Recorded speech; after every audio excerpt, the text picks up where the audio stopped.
বাবা এবারের পুজোতে কিন্তু আমাকে বেশি করে হাত খরচা দিতে হবে। কেন রে? এই দুদিন আগে তো তোকে 2000 টাকা দিলাম। 2000 টাকা কিছু হয় নাকি?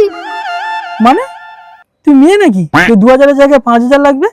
মানে ওই আইলাইনার, লিপস্টিক, মাস্কারা, আইব্রো এইসব করবি? ও আমি যদি মেয়ে হতাম তাহলে আমাকে আরো 3000 টাকা দিতে। হ্যাঁ অবশ্যই, মেয়ে হলে অবশ্যই দিতাম, 2000-এর জায়গায় 5000-ই দিতাম, কারণ তাদের একটা খরচার ব্যাপার আছে, তা দিতে তো হবেই। দাও বাবা এবার দাও। ये क्या हो गया? আরে দেবে তো, দাও।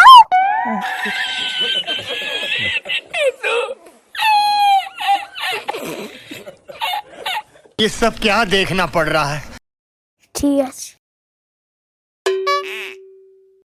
আর হ্যাঁ বাবা, এবার থেকে আমাকে বাবাই বলে ডাকবে না, কিন্তু বাবলি বলে ডাকবে, বাবলি।